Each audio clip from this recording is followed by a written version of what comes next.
Hi, this is Gil Robles again. I'm getting ready to start another ArtRage painting, but before I do, I'm showing you the drawing that I'm basing this painting on, and I'm going to bring this very drawing into ArtRage to paint over it. But I want to talk about what it is that I'm shooting for when I do these digital paintings. I wanted to mimic something like this. This is a gouache painting that I did over that drawing. So I wanted to look more like something traditional. Doesn't have to look like that gouache. It can look more like an oil, which I'm using an oil brush anyway. But I wanted to have that same brushstroke feel or whatever, just to look as if it is actually a traditional painting rather than a digital painting. One of the things that I've noticed or that I've read that a lot of digital artists want is that traditional feel to their work, to make it look less like a digital image and more like something done in traditional media. And that's what I'm shooting for. So right here, I'm starting out using the oil brushes with a lot of thinner just to block everything in and try and cover that drawing and get to flesh out the image or mask the image in. And what I'm doing is the way I would normally work if I were working with gouache or oil. Except in oil painting, I don't actually do a detailed drawing like this. Not that that drawing had a lot of detail, but I don't. I work mostly from the paint, like I usually do with with the other demonstrations. But for this one, and what I'm noticing I need, I'm working from a small Wacom Cintiq, a 12-inch screen, and in order for me to put down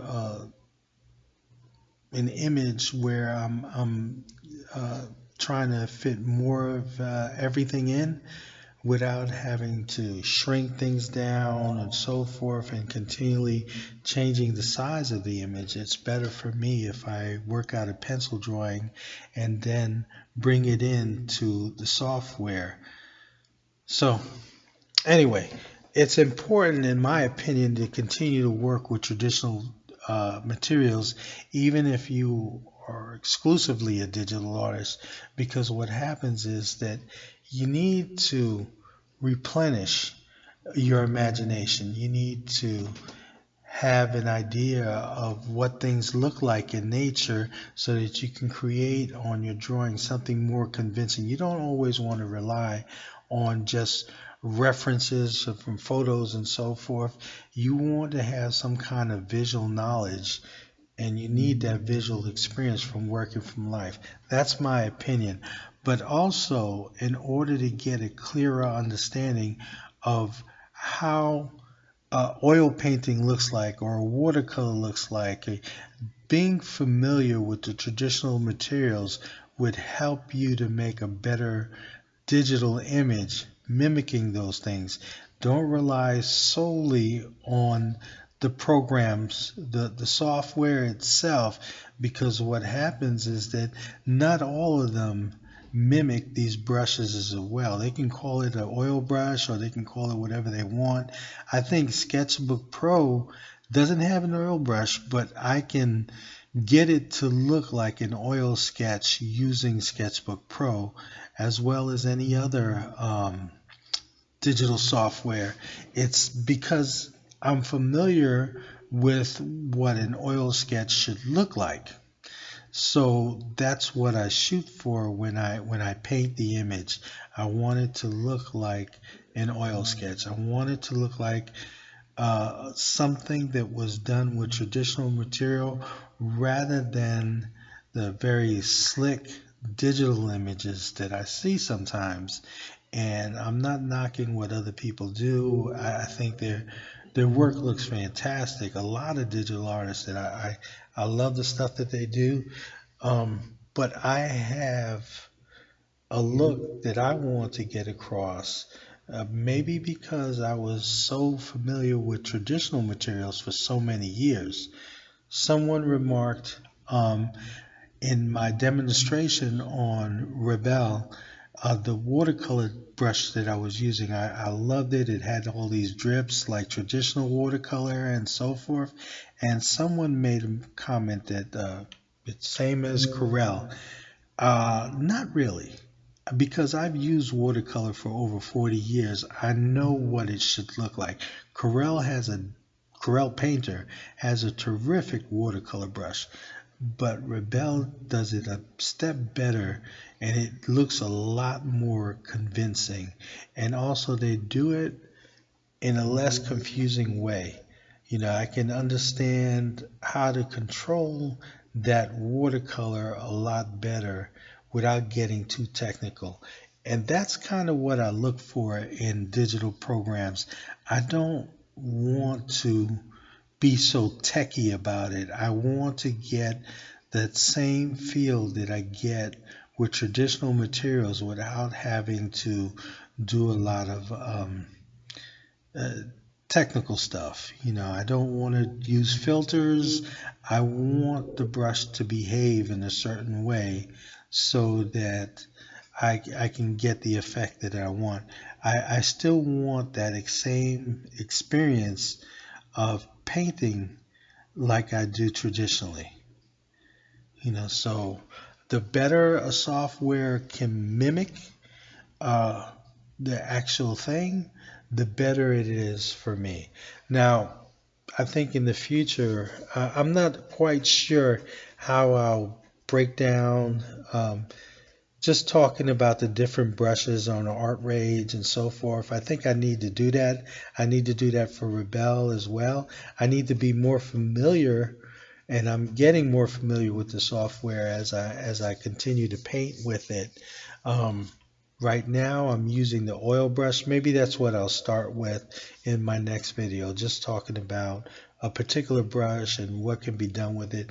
I'm using the oil brush, and I'm also using the palette knife, which is, to me, it's not the greatest, but it's useful. So just my thoughts as far as digital images and digital painting. I don't believe that the computer or the software replaces traditional image. It's just another medium. You got to think of it same as a photographer taking pictures. The camera is not the photographer. The person who takes the pictures, who arranges the pictures, who decides on the composition and so forth, he's the artist, he's the photographer. Same thing with painting. You can't think that a brush or a pencil, no matter how good it is, actually makes the image. It's the artist who makes the image. And the same thing with software. Software is just another medium. Now, I'm not talking about bringing in a photo and painting on top of a photo, or applying filters to a photo and then so forth, and you're basically just copying the photograph. I'm talking about I can do the same thing with traditional things, just being a slave to a photograph, rather than taking something, interpreting it, adding and subtracting from it, using other references, using my imagination and so forth, and creating an image or visual image that's your own. And it's using a photo as a reference, not as the final thing. Now, it's a good practice to try and draw it as close to the reference as possible, or as life as possible. But again, we're not photographers, we're painters. We're not copy machines, we're painters, and I think a photographer is also an artist, and he uses the medium as best as he does. A painter doesn't have to be a copy machine. He can reinterpret what he sees. I take a photograph. I'm working from a photograph, but I'm exaggerating some things. I'm changing some things. I'm trying to make the person look younger and so forth. Different things. And basically, this is only a sketch to show what this program can do. It's not what I would call a finished work to begin with. I'm just doing these videos to share what I'm learning um, from these softwares. I'm excited about using different mediums. When I was in art school, I worked in watercolors, oils, acrylics, gouache, charcoal, pastel, pen and ink, uh, a number of mediums. I've done etchings. I just like exploring different mediums because to me it's fun. And the same thing with all these different softwares. I just transferred that from traditional to digital. Is just I look at different softwares and I experiment, I enjoy it, I see what I can do with these different things.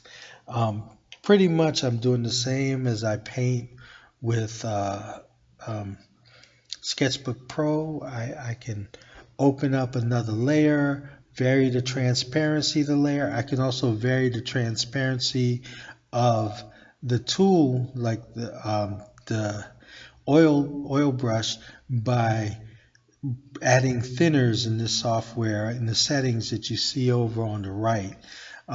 So what I do is I use those tools the same way that I would traditional media. I try when I use the layer to use glazes, saving the more opaque paints for the last, and even after that, just continuing to glaze as I see necessary.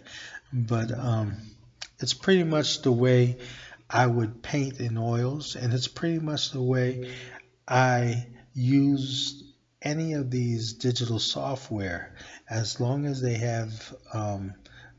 all have the basic same things, working with layers and their different brushes and their presets, and then manipulating those brushes.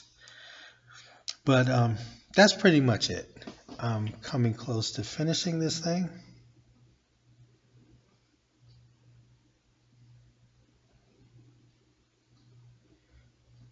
And this is it.